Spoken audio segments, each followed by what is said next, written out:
Hey everybody, welcome back to Thingy's Tech Talk, where we talk about all things tech. I'm Jeff Bromley. And I'm Rob Barra. And today we are bringing you guys a Tech Talk Rewind. And today's is really important.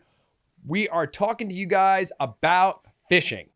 Right. So we ran this back in January, and we thought, in light of everything that's been going on in the world, that it was important to run this one again. Now, phishing is even more of a problem now that we're not in offices and we're not going to work. We're out of our normal routines. There is so much stimulus money, literally trillions of dollars, that's floating around, and the scammers want it. So I've seen personally a whole bunch of phishing emails come in recently, and we thought it made sense to give you a quick refresher because a lot has happened since January when we talked about this topic last. So with that being said, we hope you guys enjoy the video. Oh, and also have a happy and safe Memorial Day, and we'll see you guys back in June. Enjoy the video. Anyway, phishing is the result of two things. One is you using the same username and password on every website, and the other thing is you accidentally logging into a page that looks like something you should be logging into and giving those credentials to a bad person. Okay. So one of the things you guys, well, actually, I don't know whether you guys have realized or not lately, but the level of sophistication and the level of subject matterness that's coming in has gotten to a point where they're getting very, very hard to discern whether this is an actual email from somebody that meant to send you a file or share something with you, or whether they're actually trying to phish your email. Right. Yeah. And what kind of led to this whole conversation today is we actually got a couple of very convincing phishing emails that looked like they were coming from SharePoint. They looked like they were, coming from someone within our company, and it, gave us a moment that we kind of thought we should reach out to our friends out there and let you know, because, I understand. Yes, you could use different passwords on every site, and maybe even use one of those books that I keep telling you not to buy. Don't do it. Just use one password. I mean, even Google Chrome, if you use Google Chrome, it will save your passwords. And there's even, I don't know if you've seen this, there is a neat little tool you can use in Chrome where it will actually go through all the sites that you've saved passwords for, and it'll tell you if they're bad passwords or if, they're like searching them against blacklists and things like that. So same thing with the iPhone. Yeah, same thing with the iPhone. It's just use something where you can save your passwords so you don't have to remember all of them. It can use a different point of authentication. All right, so today really what we want to talk about is how to spot a phishing email.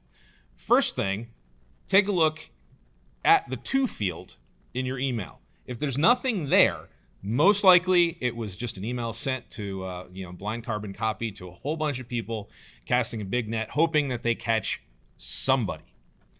Secondly, make sure that the email is actually coming from a valid sender, whether it's a company that you're a customer of, a colleague from a work situation, that sort of thing. Take a look at the email address that the email supposedly came from. Now, this can be spoofed, so it's not always a good thing, but you can sometimes tell that it's coming from a completely random email address that you don't know. Yeah, and one thing to note with all of this is if you even have an inkling that this might not be a real email, don't trust it. Don't click on it. Pick up the phone, call somebody, text message. If you get if I got an email from Jeff and I wasn't really sure if it came from Jeff, I wouldn't hesitate to call him, send him a text message, or send him an email and say, hey, dude, did you send this to me? Because that sometimes will get you past it. Yeah. You can't always trust that the emails coming from your friends or your coworkers are actually coming from your friends or coworkers. Yeah. A lot of times, the whole purpose of these phishing attacks have to do with trying to gain access to your existing email account so they could then use that and your reputation to send it out to even more people. So the one that we were talking about before, that was from SharePoint, that was trying to get me to log into my Office 365 account.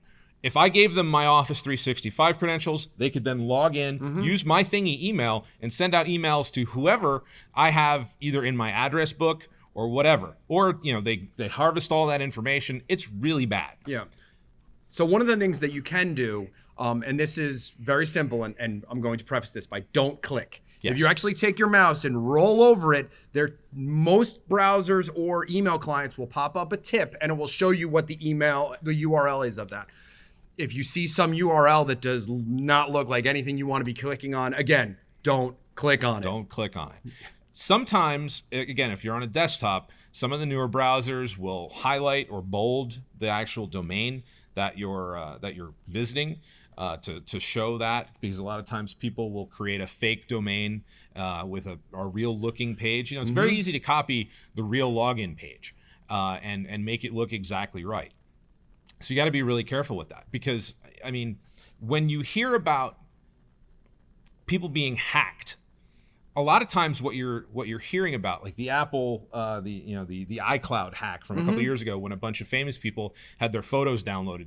Yeah. That really wasn't a hack, so to speak. That was just people phishing them getting their email credentials, and them logging in and downloading backups of their phones. It was really a social engineering attack and a phishing attack that got it in.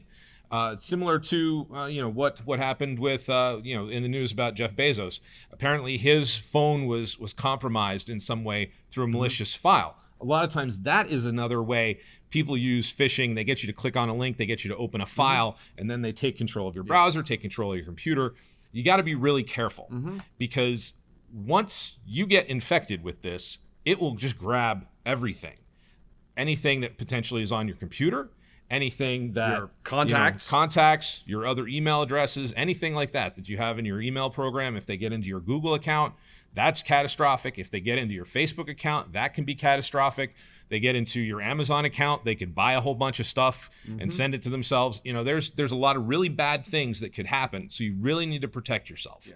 So in conclusion, we just wanted to make sure that everybody's going to have safe email and browsing habits. Yes. We're seeing this stuff and it's really popping up, and we want to make sure that you guys know and understand that the people that are trying to get access to your information, whether it be your Amazon account, your Google account, Facebook, LinkedIn, Microsoft, whatever those accounts are, they're making it look as believable as possible. Right. And they really want to get your information so they can get into your accounts. Get into your other accounts, get into, get at your credit cards, banking, and use you as a jumping off point to actually go after more people.